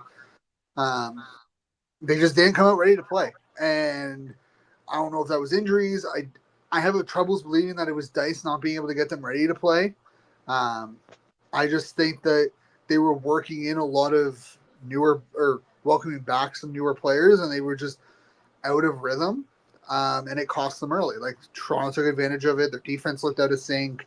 Offense was having troubles going. This overall not a great game. They made a game of it. The scoreboard doesn't indicate how the game actually went, but it's why I think they need to have their starters play. They need to win. You've lost 4 in a row. You've lost 5 of your last 6. You need a win going into the playoffs. I agree, but we will TBD on my pick. Coach, of course, Hamilton or Ottawa? I'm gonna roll with Ottawa. I agree they do need to play their starters. I'm still kind of shaky about that run game. That's my only concern. I talked to Jamal Morrow before the game. He was out with a hammy, but I'm looking forward to seeing him in the playoffs and being an asset to that run game. But for this week, I'm gonna give Ottawa the benefit of the doubt. Justin Hardy's been balling. Khalil Pimpleton's out there doing his thing. Drew Brown's got to take care of the damn ball. I mean, you can't just that strip sack that they got, Toronto got against him. That was a game breaker. So I'm gonna ride with Ottawa. Man, I agree with Shane about Ottawa having to need to win this game, but Doesn't there's a mean but they will, coming. though. With a I butt just, coming. Thank you for your expert wisdom there, Blake. I think, I think, I think I agree with Blake though. I think Hamilton's gonna win. Maybe not necessarily because they're gonna pad Levi Mitchell's stats, but because they've been playing good offensively. I think they're gonna continue to play good offensively. It's been kind of weird seeing Ottawa. I don't I don't feel confident, but I think that's what's gonna happen. So who knows what's going to happen? I will take Hamilton alongside Blake. This could have been an opportunity to maybe get one up on Could Blake, have but been. I think I'm going to have another opportunity in a few games. So 2-2, we will go Shane, to Toronto, traveling to Edmonton for Edmonton's last game of the regular season. Blake, who do you got and why? I've been burned all year by this, but I'm gonna go ahead and do it anyways. I'm gonna go with the Elks, just because I think the Elks are the team. Like realistically, neither one of these Friday games mean jack. You know what? Except for the fact that Toronto and Ottawa specifically don't want to get anyone injured. So I think Edmonton is going to keep their starters in most of, if not the whole game, with the only exception being maybe the quarterback position. Like they might split the first half with Ford and the second half with Daggy. Geno Lewis is trying to get his 8th straight game with a touchdown, receiving touchdown. That would be a CFL record. And I think the Elks want to win to make it a little more respectable in their record, if you will. All right, Coach. This could be the last chance for G. Roy Jarius to impress before they go into the offseason, or it is the last chance they get to impress. Who you got? I'm going with black people. Well, first of all, let me just say Shane drinks flat Pepsi, so that's disgusting, Shane. Uh Wow, bro. it looked flat. That shit looked flat as the earth. Damn. But anyway, the devil is a I didn't realize you were a flat earther. That explains a lot. well, that's it. I like flat earths and flat booties. Anyway, the point is, That's why you're a Rough Riders fan. I know. Hey, well, You got both in there. You got to go to Saskatchewan. It's all flat. I, Lanes. I didn't say nothing. I'ma shut up. Anyway, the devil is a lie.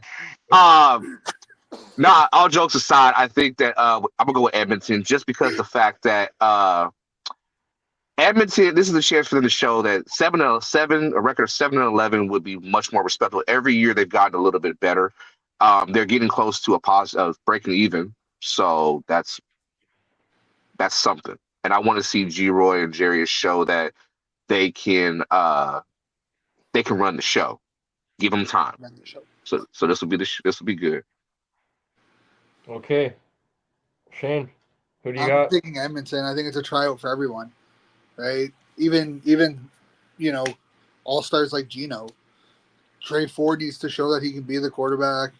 If you're in the game, you have to show what you can do. You're not trying out just for Edmonton next year. Everyone on that roster is trying out for all other 8 CFL teams and maybe some NFL teams, depending on where you stand in the league right now. So I have Edmonton. This game doesn't really mean anything for Toronto. That's a team I can see resting some of their starters. Yeah. We've seen what happens when they rest them too early last year. So I don't know True. how number 12 is going to play and how often he's going to play, but I'd expect he plays a quarter. But yeah, I mean, if you're Edmonton, hey, people have to make business decisions, and Giroy has to make business decisions. So we'll see who decides to make the right ones and who decides to make the bad ones. Yeah. Yep. We're going to make it a clean sweep, boys. I'm going to take the Edmonton Elks as well. I think Jarius could have some, interesting, clever stuff up his sleeve. like Shane just mentioned, this is kind of an audition to put your balls on the table and make some impressive situations. Hopefully, maybe you can display a good quarterback, a good offensive performance to get yourself a job going into next year. I think Trey Ford should be motivated. I would at least hope he's motivated going into his first free agency year in the CFL. Teams are going to be watching whether or not to make him their franchise quarterback or not. We will see. So I will take the Elks as well. That brings us to Winnipeg and Ooh, let Montreal. me go first. No, Okay, Blake. no, Blake, you don't go first. Fine, Wow. Shane, go ahead. Wow. Shane, go ahead. No, you can go. I was just joking. I want to hear what garbage comes out of your mouth about Winnipeg first. Let's hear it. You know it's coming. Wow. LA lays Alouette. I am going with the Montreal Alouettes because fuck Winnipeg, and I hope nothing good comes to them ever. Wow. Um, Wow. Sound like a Rough Riders Coach, fan. you're surprised? This guy's the biggest Winnipeg hater I've ever met. I know, but he had a lot of inflection in that this week. Dang. What did they do to you? They they took beat first me in from them. 2 straight West Finals. They've tormented me for the last 3 years. Only 3 years? At Damn, man. least your quarterback didn't hit the goalpost while on the goal line to win the game. Blake, we did beat him in a Grey Cup, so that they can't never beat us in a Grey Cup. That is Yeah, true. but that anymore. We got doesn't the count. That was so long ago. But Way, no, way seriously. back when Shane was watching CFL still. Hey man, I've been a fan since like 02, 01. Blake, you were 4 years old. Yeah. Blake's tattoo says fan since 97 or Yeah, it 1997. does. So, boom. Shane's seen that too. But Have I? yes, you saw it when I was in Ottawa. Okay, just because you're doesn't mean I noticed it. But anyways, Long, he's probably no, wearing long sleeves. Did you notice my tattoos? probably not. No, we did not. Exactly. No, we did not notice your tramp stamp. Um, Got that no, low. seriously, the reason I'm picking the Alouettes, the Alouettes need this win. Literally, since Labor Day, they are 2-3-1 in their last 6 games. South And area code. I went over the stats. Well, I didn't, but other people did. Then They why tell lost. you went over the stats? Yeah, my best people did. Stop stealing other people's work. They lost to BC twice. They lost to Toronto. They tied Calgary, the by far worst team in the league. And then they beat Ottawa twice, who's been in a free fall since Labor Day themselves. So Montreal needs this win. They're not going to want to go into the bye losing, I think it would be 3 in a row or 3 of their last 4, and then go into the bye and then have to ramp it up the intensity for the Eastern final. Ratchet it up. See, this is Shane, who do you got? This is the only game that matters this week. Mm-hmm. Technically. Technically, it's the only game that matters from a standings perspective. If Winnipeg wins. If they lose, if Winnipeg the other wins. game matters. But I mean, I have Winnipeg winning because I think the game matters more to Winnipeg than it does Montreal. And I think you're going to see a little bit more conservative play calling, some rotating in and out on Montreal's side. And you're going to see Caleros, you're going to see Oliveira, you're going to see Winnipeg go for the win. And Montreal is just going to play conservative and hope no one gets hurt heading into the bye week. Mm. All right, Coach. So let me ask this question. So if Winnipeg loses and we win, do we host the West Final? Yes. Oh, well, Montreal. Should have lied and said Valderie, Valderra, all that bull jive. I'm with it. So let it in France and was fair. All right, that's it. Blake, I really think you're a closet Winnipeg fan. I really am starting to think that. Because every time you talk about them, your nose just gets bigger and bigger and bigger. Nope, never. I would rather die. Oh, God. I'm going to take the Winnipeg Blue Bombers. I am going to break my number one rule all year long. Look at Blake is so disappointed. Blake's probably so ashamed that I'm his poor partners the last 7 days. post-game show, Blake was not happy with me. Wednesday night, Blake is not happy with me once again. I do think similar that Montreal is going to be a desperate team going into this game. Kind of similar to the Hamilton Ottawa game with Ottawa kind of needing a win going in. I think Montreal does as well, but I know Blake likes to remind me that Winnipeg did just lose, but they have been playing the best, and I feel like they are going this way right now, opposed to Montreal, who I don't think is necessarily going in the opposite direction. I think they're kind of leveling out or a little bit, not motivated right now. I think they want to get to some playoff football. So I think Winnipeg will win this. I would have much more confidence if it was in Winnipeg. Going to Montreal, I think, is going to be a little bit of a taller task, especially with playoffs ahead. Maybe Winnipeg is a little bit more distracted and not as locked in, but I think they do also have the recipe, led by one Brady Oliveira, who's been running the ball very well this year. Their quarterback does leave some questions as far as playing that defense. Is he going to be able to take care of the ball and do enough with his touchdown interception ratio? That's other than that 6 touchdown game is putrid. So that could be a problem with them, but let's see what Montreal has. They just came off a game scoring 3 points, so maybe Winnipeg doesn't have to score that much. So I'll take Winnipeg. The three of you have Montreal, correct? Shane, you have Montreal as well, right? No, I have Winnipeg. Were you paying attention at all? I was writing something down, all right? So we have 2 Winnipegs and 2 Montreals. This might be your chance, Cole. Well, that's the game I knew that you were going to pick Montreal. You're not going to pick Winnipeg. I could have thrown you off. We know damn well you ain't doing that. And you could also do the salsa, but you're not doing that anytime soon. You hate Winnipeg. Yeah. Do you also hate the Jets? Blake, I'll be honest. Yeah, I do like the Jets. Blake, oh my God, that says a whole lot. Blake, I'll be honest. Once you just accept greatness, it makes it a lot easier. I'm just gonna say that. I'm just gonna say that. That sounds so. Once you accept greatness, Winnipeg could go to the next 10 Grey Cups, and I would still not accept they're great. I don't think they're a dynasty, but it's just they're a good team, brother. It's not a shame to lose to them. And, but they're not great. Colorado sucks.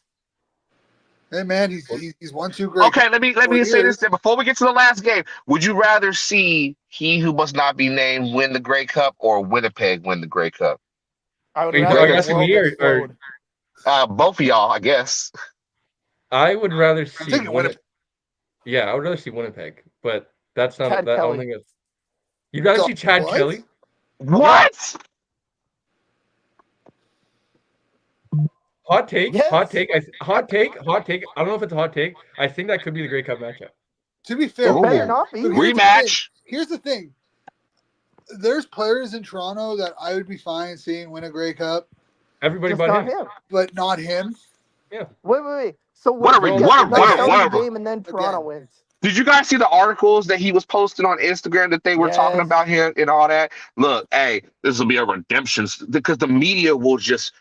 They're going to make him seem so sympathetic and it's a redemption story. You know what the worst part about that Grey Cup media nowadays is Bo Levi going on and on about how great of a quarterback he is. Yeah, welcome to sports media, like mainstream sports media now, and the life of betting odds. This is why they need to give us a TV show. Have to talk about that loser anymore. It's like Mahomes being the betting favorite for the MVP. And now they just got DeAndre Hopkins. But anyway, next game. Okay, we have the Calgary Stampeders, led by Coach's cousin. Actually, I don't think he's leading this game. I think it's Matthew Schultz once again. Going to Saskatchewan. Coach, who do you got? Man, play my cousin. Shut up. Play my cousin. Garbage. You got Calgary? Wait, what'd you say? What'd you say, Shay? I said why? He's been garbage. Hey. Don't just first of all don't disrespect black people like that, okay? Better than Schultz. He black too. I'm not saying much. You know what? Boner just for the laughs at this point. A big black boner. Can throw the ball. Let him play quarterback. Cole can play quarterback. Put Stevens in. I've never seen Stevens throw a ball. I've never seen him throw a football. Ever. Only run 60 draws and they'll still lose 20-19.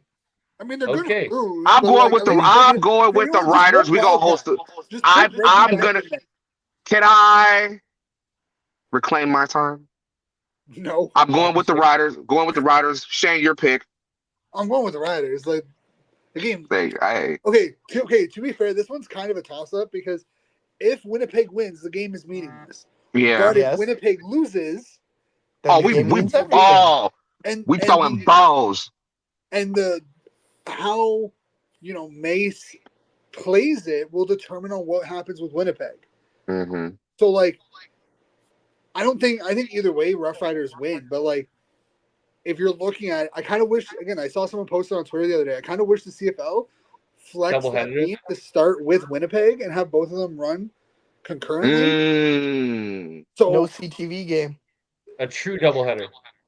Like, have them got that game up on the screen up there in the corner. Go, all right, Blake, you got Saskatchewan time and let it No, go. I'm gonna go with Calgary. You're going with Calgary?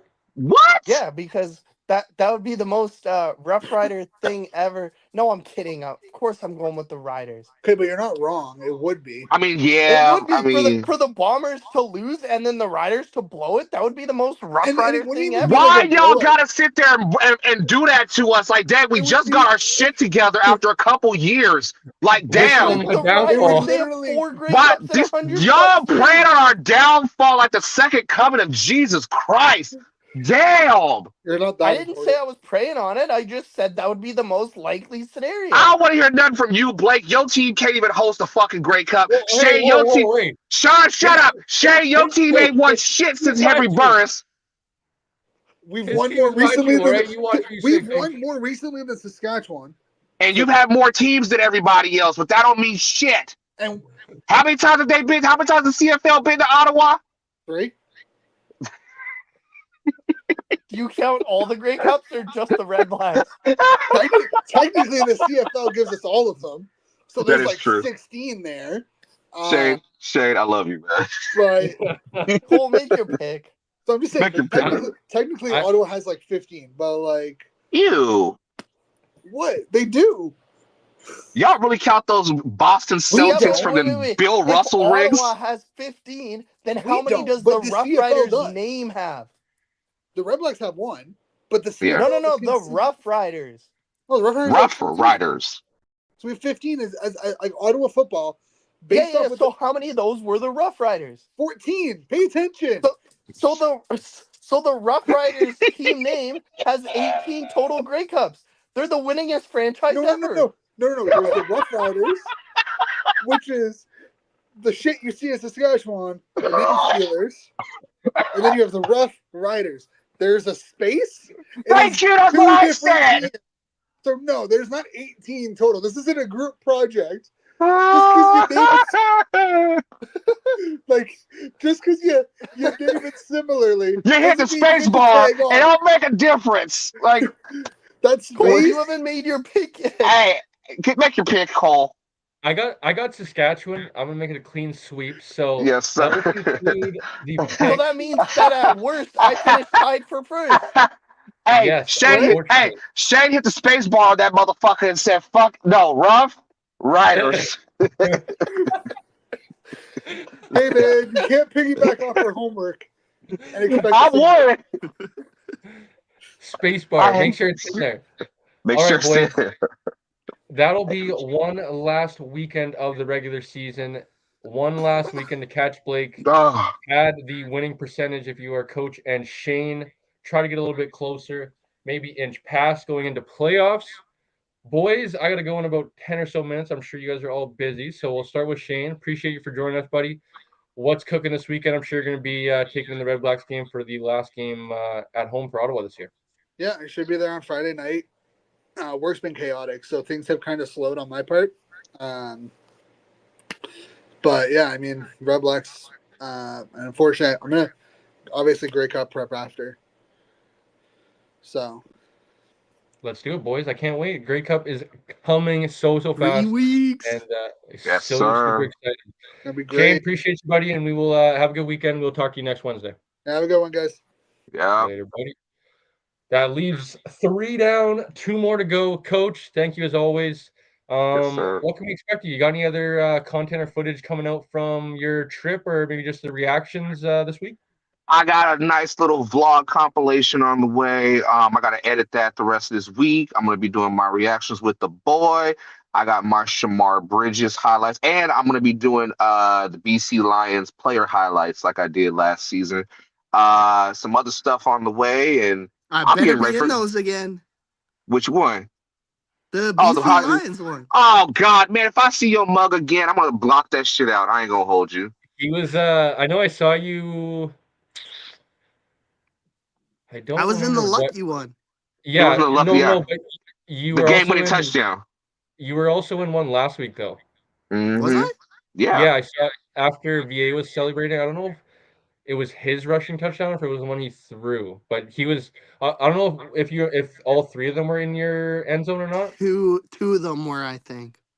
Okay, I don't know if you remember specifically, but it was when VA was close to you and you can see you're standing up in the background. But it's always funny. I always look out for like you or like young Judd, a few of the guys that like I know that I like always go to games. But yeah, Coach will always be, as always, excuse me, posting his reactions, little vlog content as well.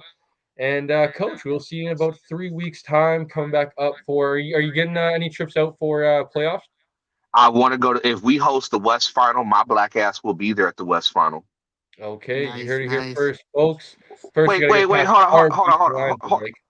Wait, where? So if we gonna get together, are we gonna do an episode live, or what we gonna do, man? That's the So we plan. Mhm. we were Actually, gonna no, talk no, no. about that. Cole doesn't come in till Thursday. I don't Yeah, get we it were. until Friday. Yeah, see, we were gonna talk about that, Coach. I don't know about our Wednesday show. We could still record on Wednesday, but we could definitely do like a live, whatever we Saturday want to night. call it, Saturday night, even Sunday morning, or like Friday. Well, I'm like I said, I'll be there, or I guess you're not there till Friday. So, anything that works for you, Coach, we can talk in off camera and Yep. make it happen. I'm sure there can be a few establishments that'll be willing to have us. All right, we make it happen, fellas. I will see All right, y'all. See y'all next week. all right, See Coach. you, Coach. Appreciate you and have a good rest of the weekend. You too. 2 down, 2 to go, Blake. All right, we're counting down the minutes till I got to record with Matt. I know you're busy as well. Let's quickly get in our national semifinals as I see my good right-hand man pulls up. I'll get to it. I'm going to go with the Okanagan Sun. I'm going to go with my BCFC bias. I think maybe if you're going to be the smarter guy here, I think probably Regina is ultimately going to win this game. But I'm curious to see what they have planned for Elion Noah. He's obviously ripped up the BCFC this entire year. And I think it's another beast going into the prairies and trying to dictate and run the ball like you have all year. I'm interested to see, I have not fond memories, but remember very vividly of going to Saskatoon to play the Hilltops in 2017 and getting shit kicked. So I know it's not the same team. It's obviously the Regina Thunder, but they just obviously got past the Hilltops last week to host the CJFL National Semifinal. Blake, who do you got? Yeah, they proved me right last week. This is something I was just thinking about. This is something we didn't do is tally up just yours and mine's picks for the year. We can But do that next week or something like that, or maybe even yeah, after yeah, the Canadian Bowl or something. We can go through back. sounds good. But I was 2-0 last week because I did predict the Thunder would upset the Hilltops, which they did. I also predicted the Sun would win, as we both did. It was a lot closer game than I thought it was going to be. Only a one-score game. And I think that might hurt the Sun actually, because the Thunder, as you and I both know, that those Saskatchewan teams, they're just a different beast. Like they have two all-star running backs in Sadiq, and I apologize, I don't remember the last one's name. If I don't Wizards either. maybe in the Instagram, I know he was live today, so he might not have been able to pop in, but Sadiq is one of them. Their other running back is also an all-star. um, I think that running game, especially in the prairies, especially, I guess technically it's the last week of October. We're not into November yet, but it's the prairies. Weather's going to play a factor.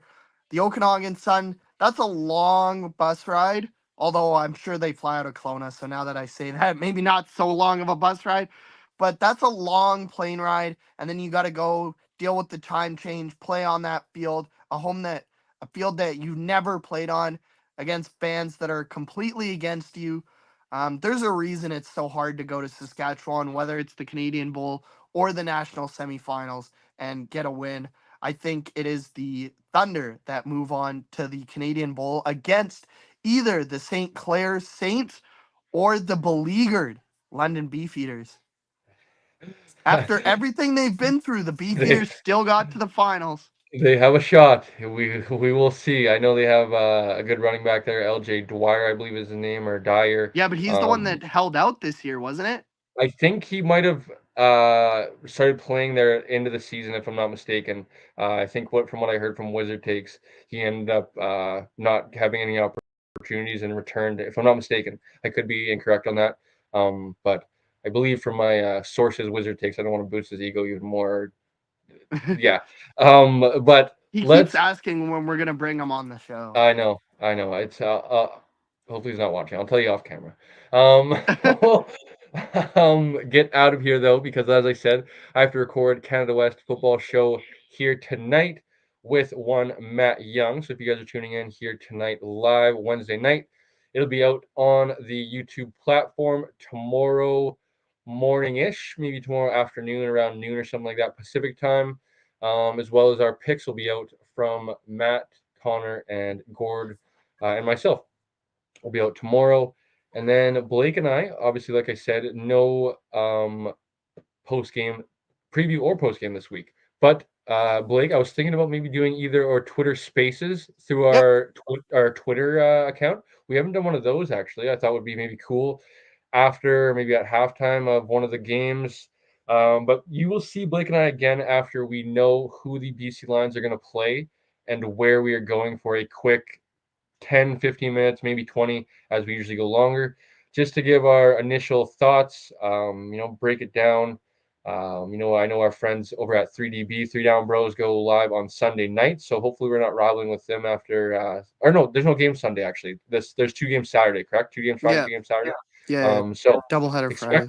expect us Saturday at some point, hopefully Saturday night. I don't know what Blake plans are, but nothing, I don't think. okay, cool. And then after that, Blake and I are not fucking friends anymore because my Buffalo Bills come out west to take on the Seattle Seahawks. I'll be honest, folks, Blake, I am very, very bummed I'm not going.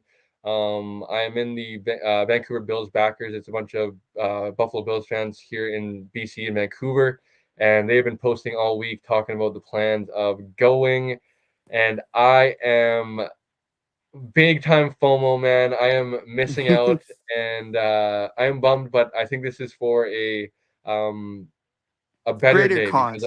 because I will be in Buffalo next year. Mark my words, at a home game with Bills Mafia, as though or as well as I know they travel. I think it's nothing like getting to a Bills game at home, and Seattle. They'll come back in another 4 years, I believe, is the rotation or something like that. So hopefully Blake and I will be there come 4 years. Well, by that time we'll be media vets. Maybe we'll be covering the game. But Blake, so I don't keep Matt waiting. Like, comment, subscribe as always. Is there any final thoughts here, my friend? No, I know you gotta get out of here pretty much now. So go do your Canada West with Matt. We'll talk to everyone on the weekend, and then when we do another weekly show, it will be in the playoffs.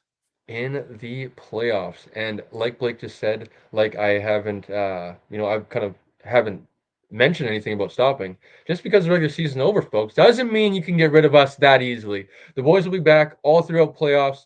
Potentially for one last season-ending show after the Grey Cup, just to give our thoughts and stuff like that. We are not going anywhere, folks. We will be here all playoff long to cover everything. No matter what happens to our BC Lions, Blake, you and I will be talking about it. God forbid it's a Winnipeg, Saskatchewan West final we got to talk about all week with Coach. And I guess myself being a little bit of a Winnipeg fan here. But, buddy, let's cross our fingers. I know I was negative on the preview, but, it's on to the playoffs, my friend, on any given Saturday, on any given Sunday. You never know what's going to happen. And, at the end of the day, we're both Lions fans. I think we both hope that, we're watching the BC Lions play whoever come November 17th in the 111th Grey Cup. So it's been a pleasure, Blake. I can't believe, buddy, this is the regular season finale. I don't want to get all sentimental here before we go, but Blake and I have been grinding, man. It's been a lot. I know Blake's a family man as well. sacrificing a lot of your time, buddy. So I just want to say thank you to you. As far as everybody tuning in and just you sacrificing your time away from your family and stuff like that. Joining me every week, Shane as well, coach, for contributing. It's been a lot of fun, and can't wait to many more seasons, buddy. I would cheers. I don't have anything in my glass, but I to don't many got more anything either, but to many more seasons, buddy. This is only the beginning. I can't wait. So we will see you guys tomorrow, Canada West Football Show, and then we'll see you guys next Wednesday.